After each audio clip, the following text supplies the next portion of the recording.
Bueno, pues me toca presentar al excelentísimo señor don Antonio Sempere Navarro. Para mí es una debilidad porque le admiro desde hace muchos años y además es muy difícil que confluya en un jurista, que además de ser jurista sea un pedagogo excelente y que con su claridad de exposición nos garantice que nos enteremos absolutamente de todo y cada uno de los temas que expone. Además me ha prohibido llamarle de usted, por lo tanto Antonio Sempere Navarro es magistrado de la Sala de lo Social del Tribunal Supremo y catedrático de Derecho del Trabajo y de Seguridad Social con vinculación a universidades de Oviedo, Murcia y la Rey Juan Carlos.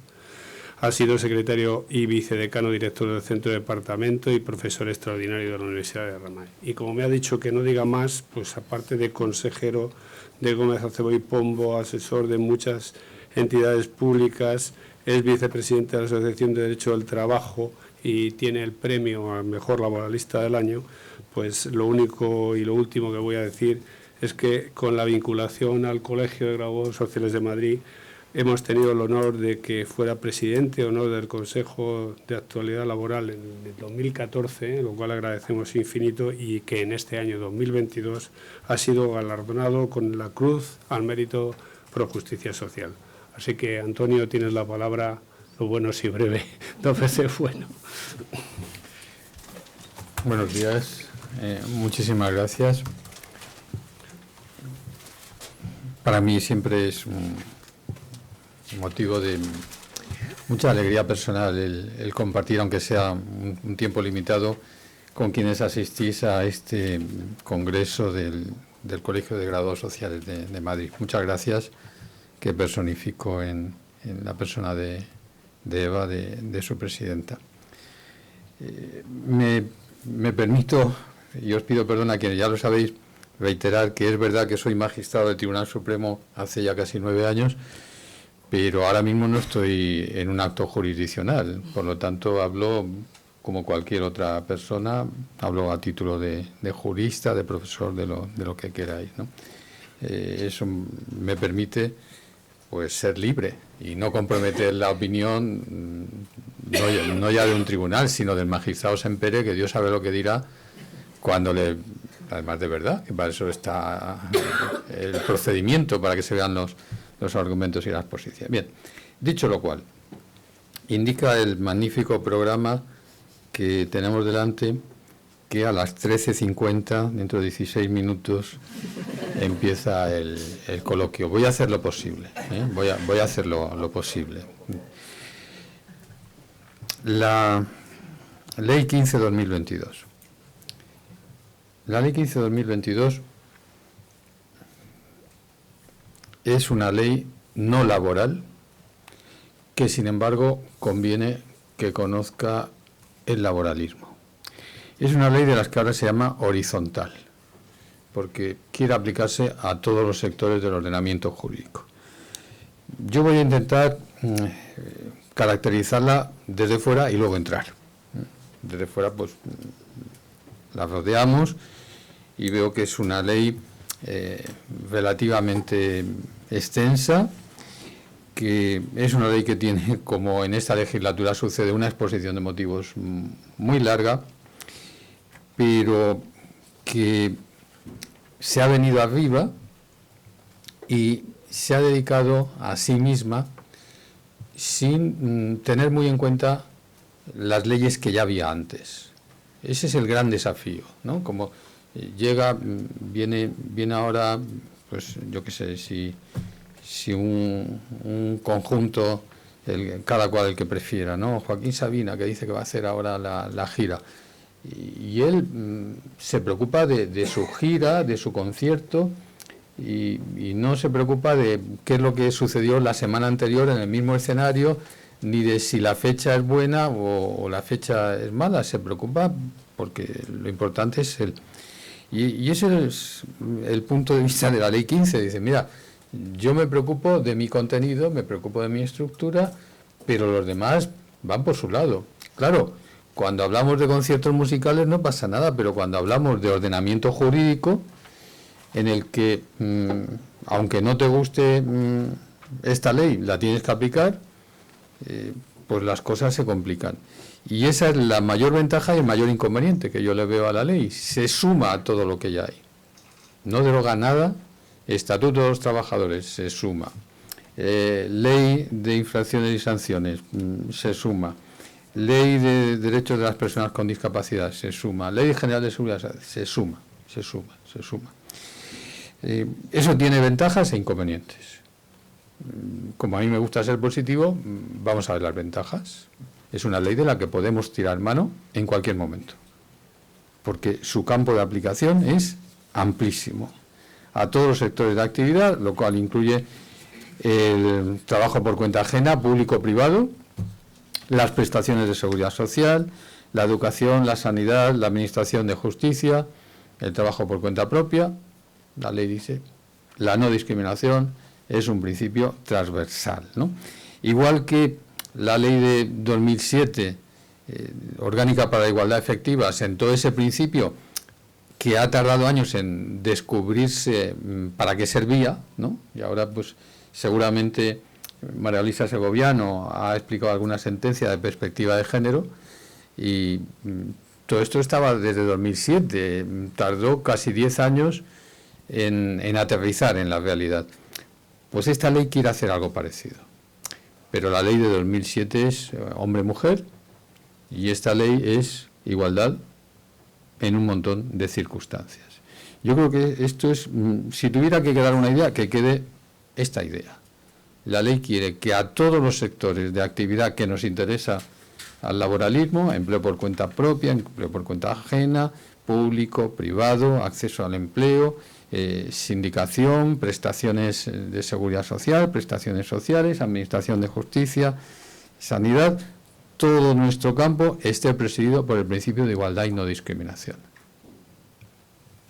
Esto, en la medida en que nos lo vayamos creyendo, tendrá una potencialidad como la que ha tenido ya en algunos de los ejemplos que voy a poner. Claro, son ejemplos no aplicando la ley, que aún no ha dado tiempo, puesto que es de 12 de julio, sino aplicando normas que dicen algo parecido a esta ley. ¿Qué normas?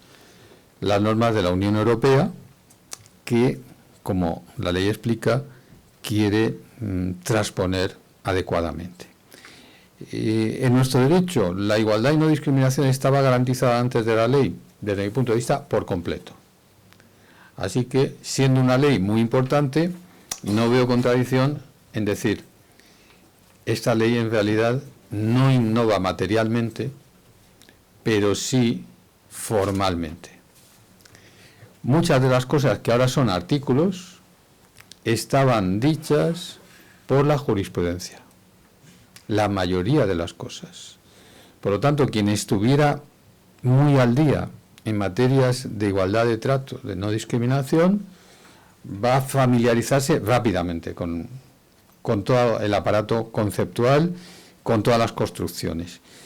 En buena medida, la ley, que no tiene complejos, está copiando cosas que dice la ley reguladora de la jurisdicción social, sin ningún problema. Lo está copiando. Y lo traslada a todas las jurisdicciones.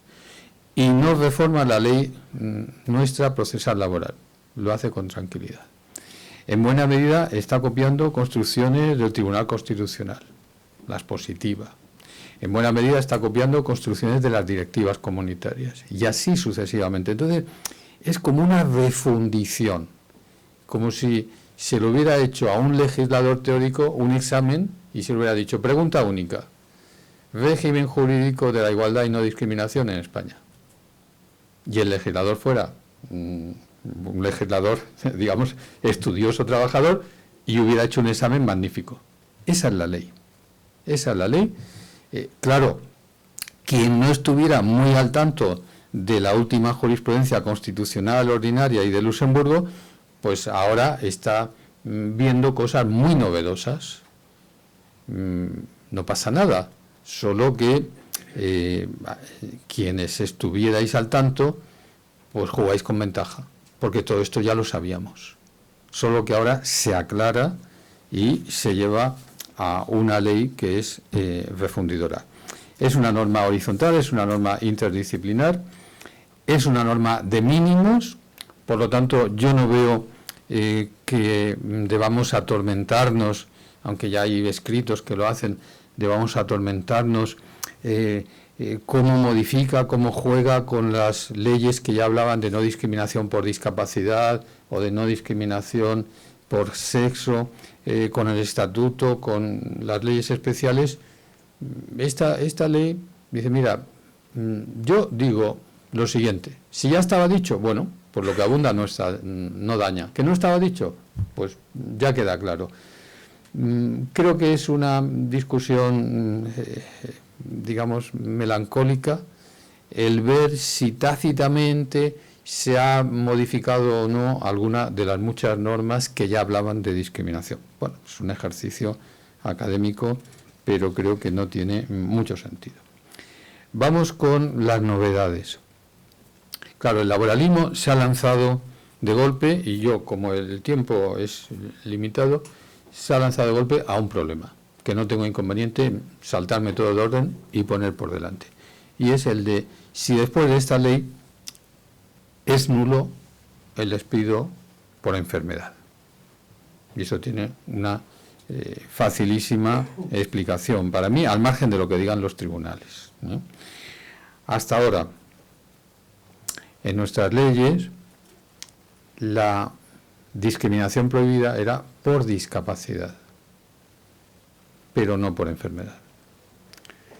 De tal manera que despedir a alguien por su discapacidad, pues vulnera un derecho fundamental, es un despido nulo. Pero despedir a alguien por su enfermedad, se decía, pues mire, eso está muy feo, eso es ilegal, pero eso no es nulo.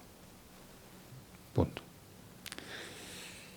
Y ahora, ¿por qué se remueve el tema? El tema se remueve porque una de las innovaciones que sí tiene la ley es la de las causas por las que se prohíbe discriminar. No el concepto de discriminación directa, indirecta, no las consecuencias, sino cuáles son las causas por las que se prohíbe discriminar, que ahora las repaso rapidísimamente. Claro, y en la lista está la enfermedad. En la lista está la enfermedad y antes no estaba. De tal manera que ahora despedir a alguien por enfermedad es discriminatorio, sí. Sí. ¿Ese despido es nulo? División de opiniones. La mía es que cada cual construya su respuesta con las normas, no con lo que opina, ¿eh? Su respuesta jurídico-positiva, técnica. Vamos a ver. ¿La enfermedad está protegida como causa de discriminación? ¿Desde este verano? Sí. Desde este verano, sí. Calificación del despido. Estatuto de los Trabajadores. ¿Es nulo el despido por las causas de discriminación previstas en las leyes o en la Constitución? Artículo 55.5. Sí. ¿Consecuencia? Consecuencia. ¿Qué pasa? Que, como siempre, el derecho no va tan rápido como parece. Dice, oiga, pero en ninguna norma está dicho que sea nulo el despido de la persona que está de baja por enfermedad. Eso no está dicho en ningún sitio. Lo que está dicho es que es nulo el despido que tenga por móvil, y estas dos palabras son clave, ¿eh?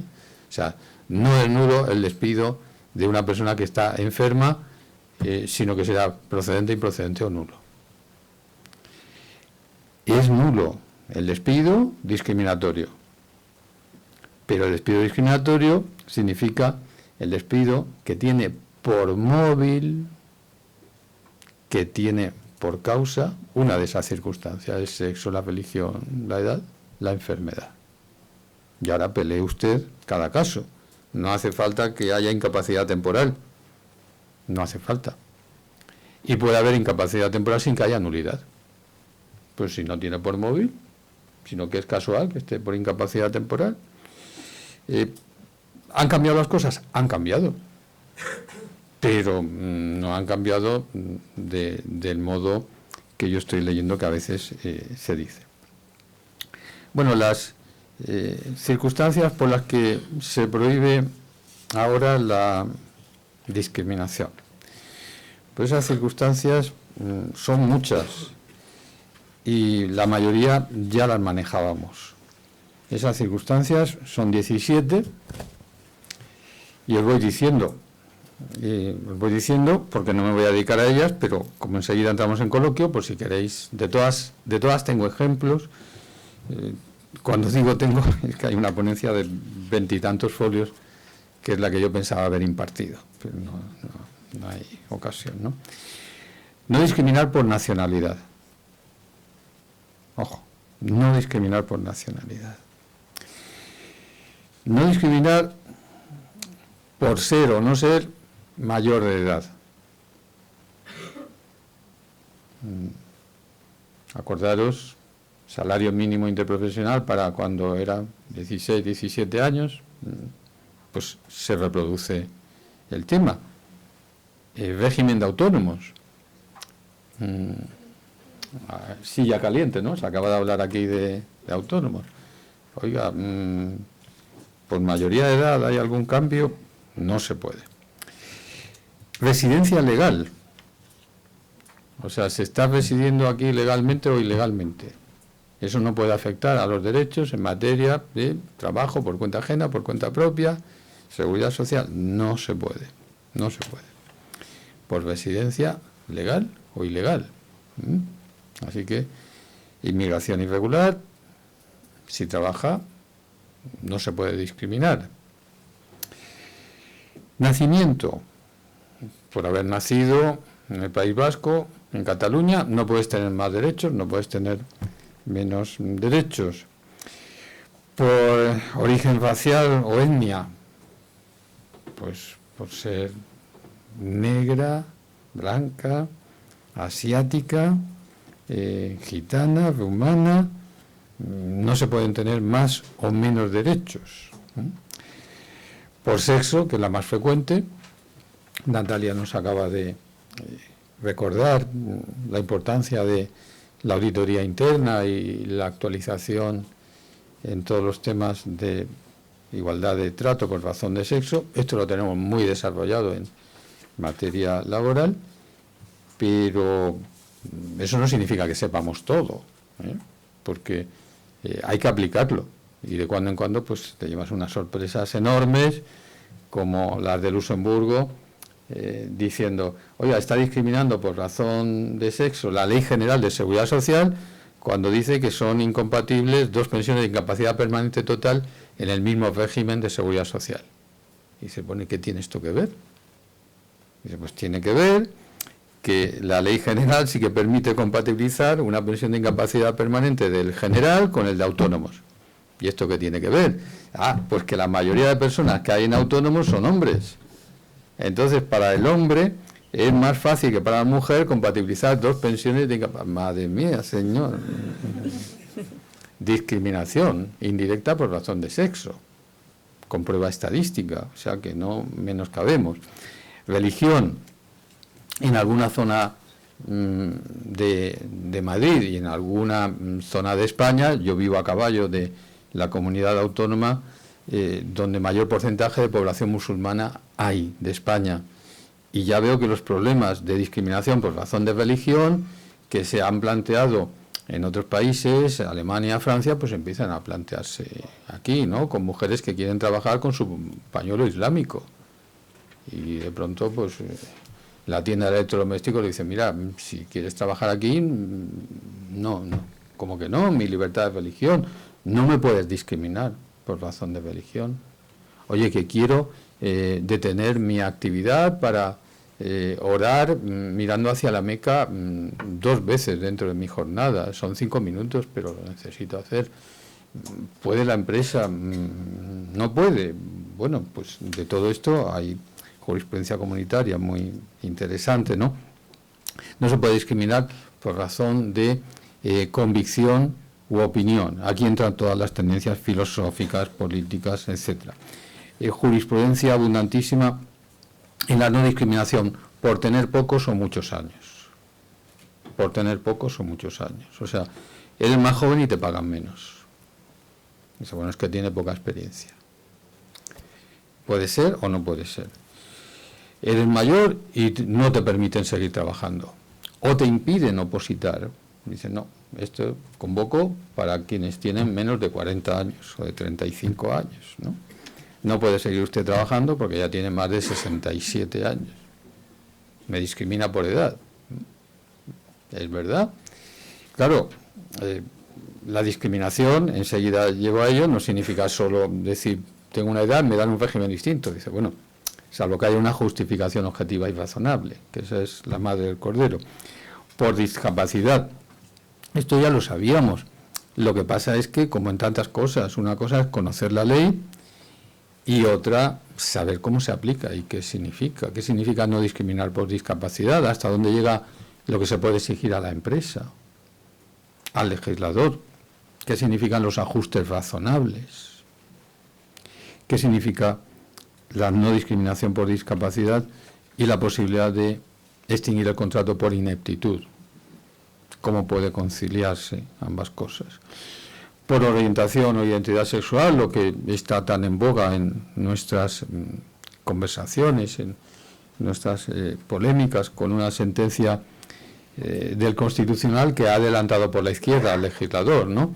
Días antes de que apareciera la ley diciendo está prohibido discriminar no solo por razón de orientación sexual, sino también por expresión de género. O sea, me siento mujer. Vale, soy biológicamente hombre, pero me siento mujer, ¿no? Entonces, como me siento mujer, hoy he venido a trabajar con una falda corta. Y usted se tiene que aguantar, que es el empresario. No le gusta mi imagen, pero me siento. ¿Hasta dónde llega eso? ¿Hasta dónde llega? Enfermedad, condición de salud. Si no se puede discriminar por enfermedad, no le puedes preguntar a alguien, ¿usted es diabético antes de trabajar? Ni después de trabajar. No puedes preguntar sobre las condiciones de salud. No puedes preguntar sobre los antecedentes familiares. No discriminar por razón de lengua. Sin más. No dentro del Estado español, como dice la ley laboral. No se puede discriminar por razón de lengua. Sí, pero si no habla castellano y quiere trabajar en una confitería que está en Burgos, no parece que eso sea discriminación. En algunos casos puede haber dudas, ¿no? No discriminar por razón de situación socioeconómica. Por razón de situación socioeconómica. ¿Hasta dónde hay que llevar esto? Pues no lo sé. Luxemburgo acaba de decir que aunque tengas el control de la empresa y liga la ley que se incluyen en autónomos, no te pueden excluir de los beneficios que tiene el trabajador en caso de insolvencia de la empresa, por ejemplo. Porque tienes muchos ingresos, ganas mucho, pero en cierta forma eres trabajador y no te pueden excluir. O sea, esto es creérselo e ir planteando cuestiones. Creérselo de verdad. La ley dice, no se puede discriminar ni en el acceso al empleo. Ya lo sabíamos, pero ¿qué significa en el acceso al empleo? Pues ahí tenemos casos recientes del abogado que ha sido condenado porque en una entrevista de radio él no se lo esperaba y de pronto le preguntan la entrevista sobre temas de actualidad y sobre esto de la LGTBI y el cambio de género, ¿usted qué piensa? Dice, bueno, yo que cada uno haga lo que quiera. Dice, ahora, en mi despacho, yo desde luego no quiero gente LGTBI.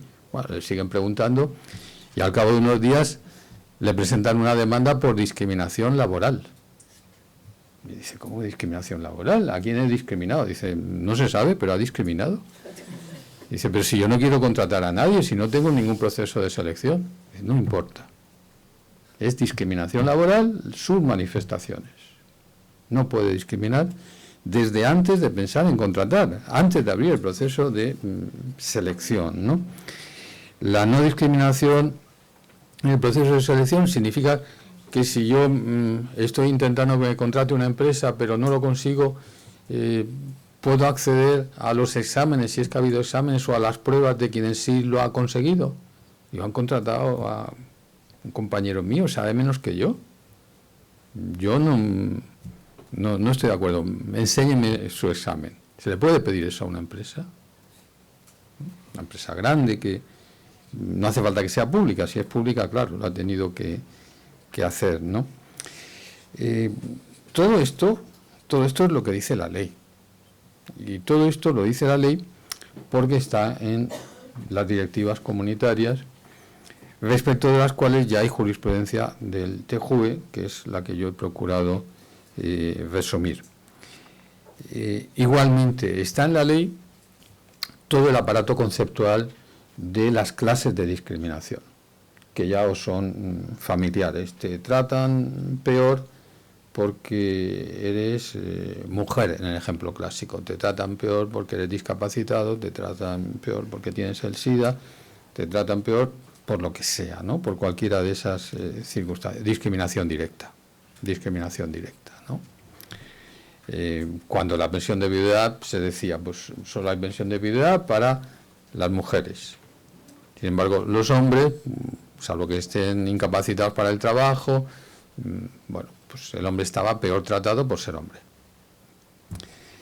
Discriminación indirecta, la que os acabo de contar, de la Ley General de Seguridad Social, o la que se plantea cuando se dice oposición al cuerpo de policía, estatura mínima, 1,70. Dice, bueno, ¿y para las mujeres? ¿No? Estatura 1,70. Dice, pues como las mujeres tienen una estatura promedio más baja que los hombres, si le pide igual, indirectamente la discrimina. Ejemplo, discriminación indirecta. No se habla de hombre o mujer, la regla es la misma, pero si para uno de los, y donde digo sexos, pues si buscamos otros elementos que por razón de discapacidad, de enfermedad, etcétera, sean más difíciles, discriminación indirecta. Discriminación por asociación. ¿Qué significa discriminar por asociación? Pues que a una persona le aplicas una decisión que la perjudica, pero no porque ella sea comunista, mujer, gitana, extranjera, no, sino porque está casada con un hombre que es comunista, extranjero, todo lo que queramos. Y ella, ya, pues le doy patadas en el trasero ajeno y en realidad pues la estoy discriminando por eso, ¿no? Esta es una construcción que la ley acoge y que empezó con un pleito laboral de la trabajadora que dio a luz a un bebé con una discapacidad muy grave y a partir de ahí a la trabajadora madre le cambia la vida. Le cambia la vida y empieza a pedir adaptación de jornada, empieza a activar todas las medidas de conciliación, se esfuerza, pero un día llega 4 minutos tarde, otro día está preocupada, y entonces al final la empresa la despide, dice, me está discriminando. ¿Por qué motivo la discrimino? Y ella dice, es que mira usted, por la discapacidad de mi hijo. Dice, ya, pero la despedida es usted y la discapacidad la tiene otra persona. Momento en el cual el Tribunal de Luxemburgo asoció las dos cosas y dijo, oiga, este es un despido por discapacidad. Entonces, la persona despedida es una y la discapacidad la tiene otra. Y esto es lo que ahora la ley recoge, la discapacidad asociativa, ¿no? Discriminación por error. Por error. O sea, ¿te crees que una persona es de Vox o de Podemos? Y dices, yo no quiero líos en mi empresa. Y la despides y luego te dicen discriminación por razones políticas y resulta que has despedido a alguien que no es ni de Vox ni de Podemos, sino que pues le has visto un papel que le ha dado un conocido. No se puede discriminar por razones políticas. Dice, ya, pero en realidad esa persona no es ni de Vox ni de Podemos. Luego, no puede haber discriminación por razones políticas si la persona despedida no se sabe qué ideología tiene. Y entonces los tribunales también, ya la ley, dice, bueno, Pero usted empresario, creía que esa persona tenía una circunstancia y entonces discriminación por error, que es un poco paradójica, ¿eh? Te despiden por algo que no eres. Si al mismo tiempo, ya puse antes un ejemplo, tienes dos circunstancias, pues es discriminación múltiple, discriminación interseccional, acoso, inducción, todo esto está en la ley. Igual que está la acción positiva y, acabando, me estoy pasando, perdonadme, y están las construcciones en las que yo os animo a que centréis vuestra actividad profesional, porque ahí es donde creo yo que hay mucho campo para la creación jurídica, que son las consecuencias de la discriminación, y la indemnidad, que son dos terrenos en los cuales yo creo que hay todavía mucho por avanzar. Consecuencias de la discriminación, ¿cuáles son? Según hablemos de seguridad social, trabajo por cuenta ajena, trabajo por cuenta propia, etcétera, etcétera.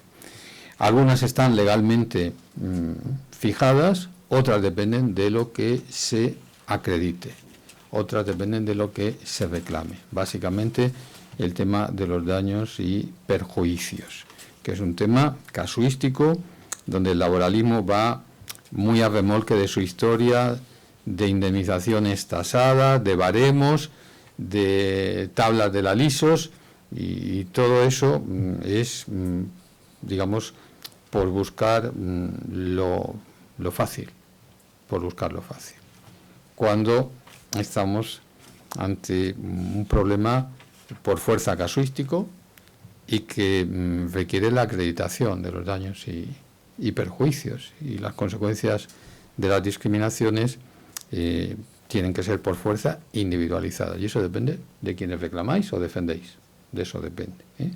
Al día de hoy, pues si se llega a los tribunales también buscan lo cómodo, dice, bueno, pues si no me demuestra nada, me voy a la LISOS o me voy al baremo, según los casos, pero yo creo que esa no es la solución técnicamente adecuada.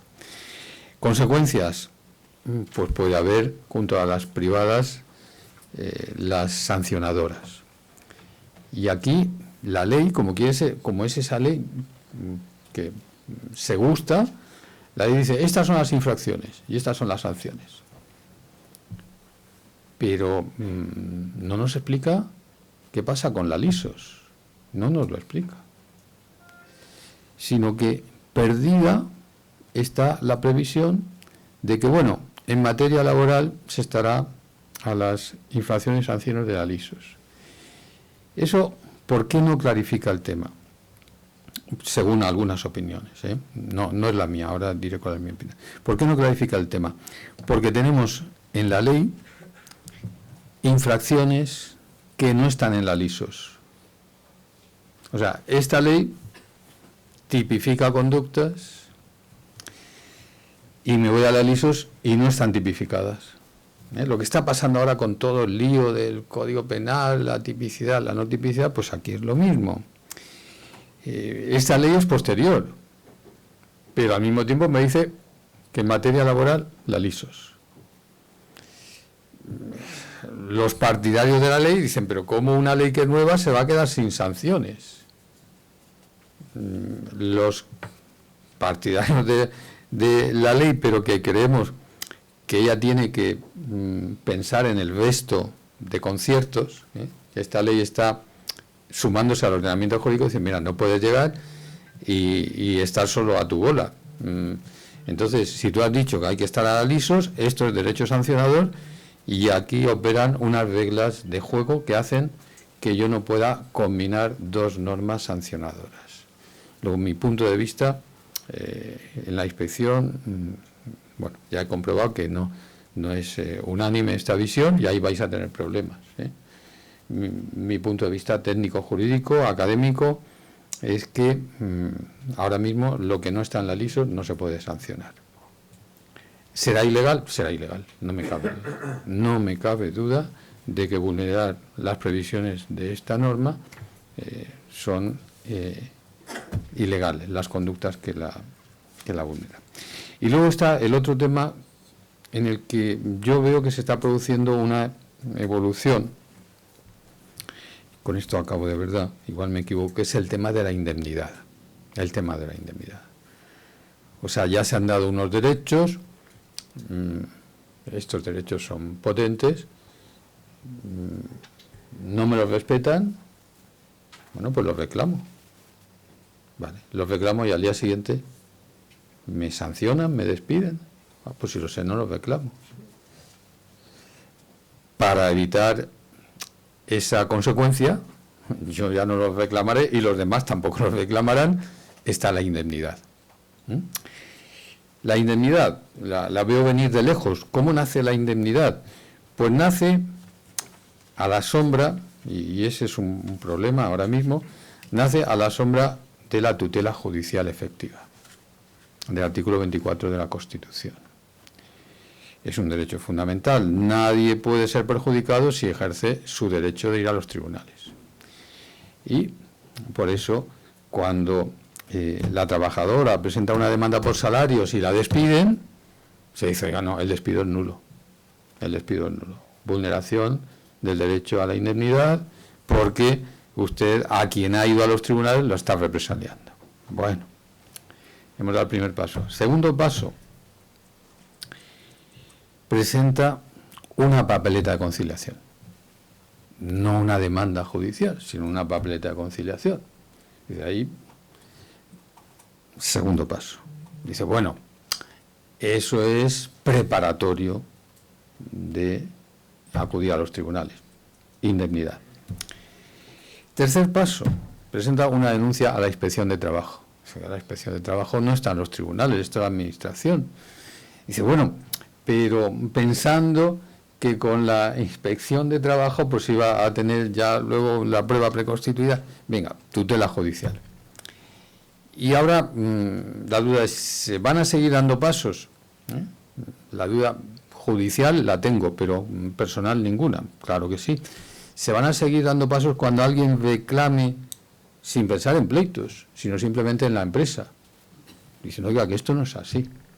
Pero yo no, ni Inspección de Trabajo, ni juzgado social, ni ir a los periódicos, ni nada, sino le reclamo a usted. Ahí el paraguas es difícil, que el paraguas de la tutela judicial sirva. Sin embargo, la indemnidad, ¿cómo no va a poder operar en estos casos? De tal manera que una de las curiosidades que tengo es ver cómo se desarrolla, desde este punto de vista, cómo se desarrolla en los tribunales la protección frente a quien reclama internamente, sin pensamiento de acudir a la jurisdicción.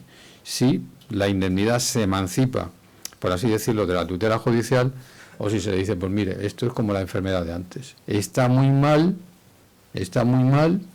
que la represalien, pero no le puedo decir que eso forme parte de la protección de un derecho fundamental y por lo tanto no hay nulidad, ¿no? A ver qué pasa con este tema. Y ya, pues, me tenían que haber sacado algún luminoso diciendo ya que estamos fuera de todo horario, perdonadme. Y aunque sea tarde, yo no tengo especial prisa, o sea que si alguien quiere preguntar y no nos echan del auditorio, pues por mí encantado. Muchas gracias.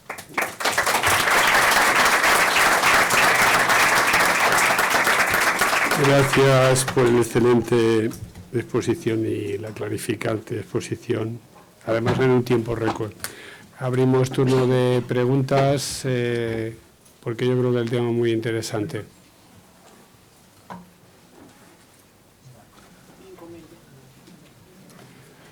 Bueno, si no hay nadie... Bueno, primero, muchísimas gracias, don Antonio, como siempre ha sido extraordinario.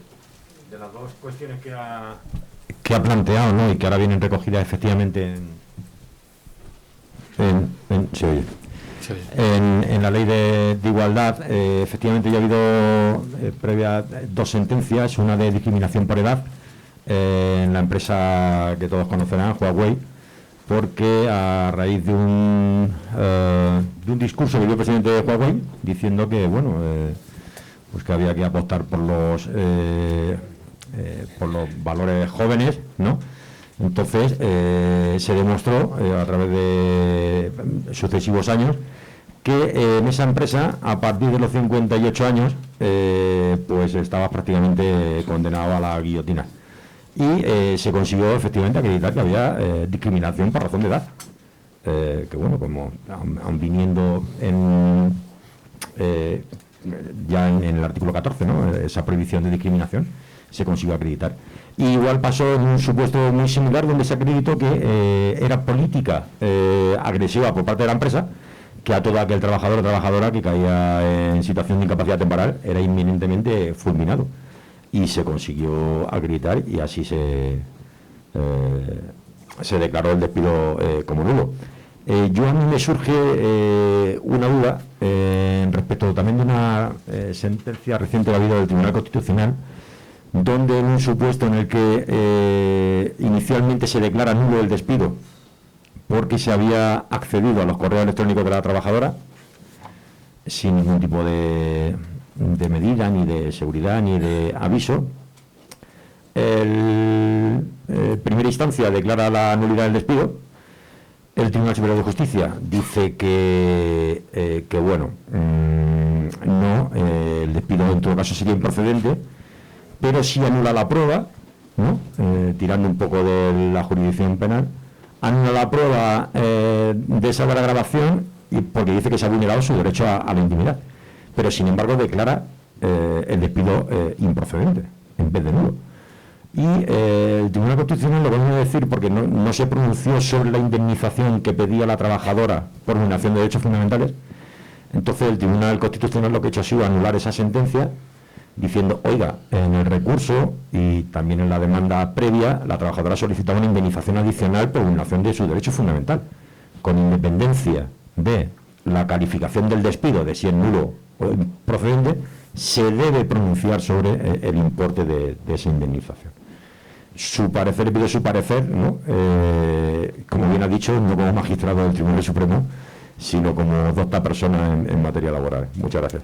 Bueno, muchas gracias. Son dos cosas bien distintas. La discriminación por razón de edad es complicada siempre, porque la perspectiva de la persona que se queja es distinta a la perspectiva del resto de personas, ¿no? Cuando a alguien se le impide trabajar, otra persona ocupa su lugar. De tal manera que ese es el fundamento de las jubilaciones forzosas. Pero la mayoría sabéis los tumbos que ha dado lo de la jubilación forzosa, que a veces se permitía, luego se prohibía, luego se restringía, y esto es un lío. No me extraña porque la propia jurisprudencia de Luxemburgo, que yo la he traído a colación en mi explicación, porque son criterios que se imponen a todos los tribunales de todos los países, ¿no? Mientras que lo que diga el Supremo Español pues vale solo para España. Lo que dice Luxemburgo nos vincula a todos los países y digan lo que digan las leyes nacionales. Bueno, el propio Tribunal de Luxemburgo tiene dicho, en un ejemplo que me parece muy, muy llamativo, que entiende justificado el prohibir trabajar al cumplir los 65 años a quienes pilotan aviones de pasajeros, aviones comerciales. Y sin embargo luego, en otro pleito, dice, bueno, pero si pilotan aviones de carga o aviones que van vacíos de un sitio a otro, pues eso sería discriminatorio. Con lo cual, pues está diciendo, mira, esto hay que verlo caso por caso, porque no es solo la condición de quien trabaja, sino las consecuencias de que siga trabajando. Si se mata él, pues allá, si se matan otros, no. Y entonces, en jubilaciones forzosas en otros sectores, pues un poco al final viene a decir, bueno, si es por una buena causa de verdad, si es para que empiece a trabajar a alguien joven y usted ya tiene la pensión asegurada, pues bueno. Y esos temas siempre van a ser complicados. Ahora, complicado significa que hay margen para la discusión. Y si hay margen para la discusión, acabará o en el Supremo, o en el Constitucional, o en Luxemburgo, o en Estrasburgo. En un tribunal grande, casi seguro. El otro tema que planteas y en el que yo no me he metido, que es un tema precioso, que tiene autonomía y que en cierta forma es posible que se vea en otra de las ponencias que he visto que hay sobre nuevas tecnologías y pruebas en el proceso laboral, ¿no? El otro tema es el de qué sucede cuando la empresa toma una decisión. Siempre hablamos de despidos, pero a mí me gusta generalizar, ¿no? ¿Qué sucede cuando la empresa toma una decisión basándose en pruebas obtenidas vulnerando derechos fundamentales? Entonces, vulnerar derechos fundamentales como pues entrando en el correo electrónico indebidamente, grabando, captando imágenes indebidamente, y así con todos los medios que hoy en día son tan fáciles, ¿no? De tal manera que vulnera derechos fundamentales y toma una decisión. Vale. Entonces la pregunta es lo del fruto envenenado, del árbol envenenado, ¿eh? Si le hemos puesto veneno al árbol, ¿se envenena hasta dónde? ¿La fruta que me da? ¿O hay unas ramas que están sí y otras no? Las que están más arriba no están envenenadas. O sea que esto da lugar a todo tipo de teorías. Y el Tribunal Constitucional lo que vino a decir es como en la canción, depende.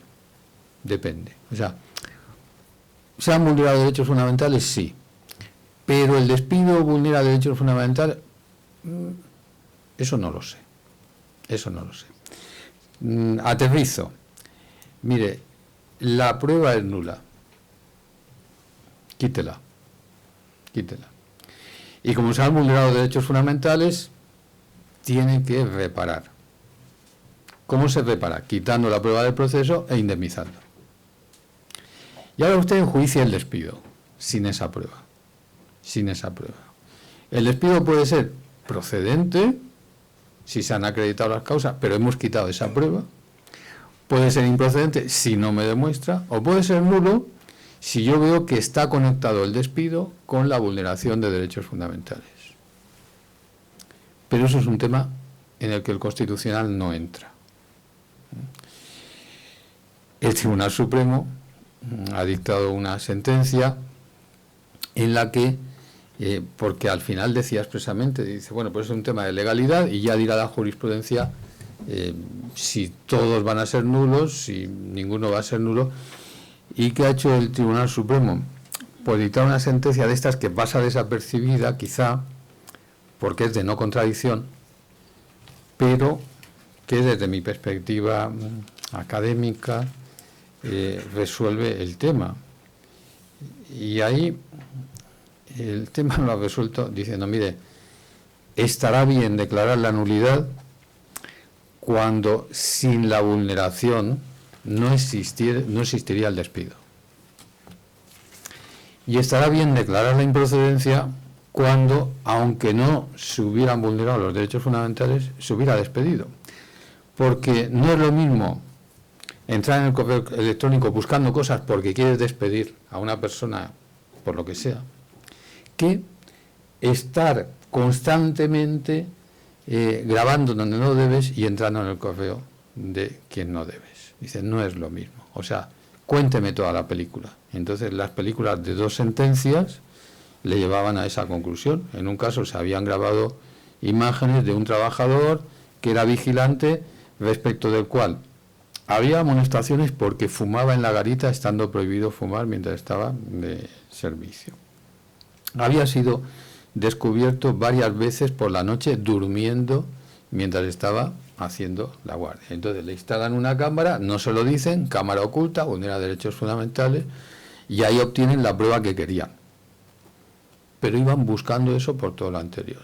Y entonces el Tribunal Supremo dice, pues está bien que ahí se aparte la prueba, y luego pues ¿qué me queda? Pues que un par de días ha estado durmiendo, pero hombre, eso no es tan grave, que ha fumado, pero eso no es tan grave, bueno, pues improcedente. Mientras que en el otro caso, la empresa, sin que hubiera ninguna anomalía, ninguna queja, instala una cámara. Sin que hubiera ninguna anomalía ni nada. Instala una cámara y esa cámara, al cabo del tiempo, detecta que un trabajador pues está fichando por un compañero. En el típico torno de entrada está fichando por un compañero. Pero no había ni queja, ni anomalía, ni nada. y la empresa dice, pues te despido por estas imágenes. Y el Tribunal Supremo dice, pues es normal que eso sea nulo, porque la empresa ha empezado a vulnerar los derechos fundamentales y si no los hubiera vulnerado no habría despido. Así que el Tribunal Constitucional sentó esa doctrina y el Tribunal Supremo la ha redondeado. Y yo desemboco donde siempre, importancia de vuestro trabajo profesional. O sea, esto no es automático. Hay que indagar por qué ha surgido, antecedentes, prueba, testifical, etcétera, etcétera. Porque puede acabar lo mismo en improcedencia o en nulidad, y en los dos casos partimos de que ha habido vulneración de derechos fundamentales y hay que repararla. Pero la reparación no te lleva a calificar el despido automáticamente. Ahí es un tema fascinante.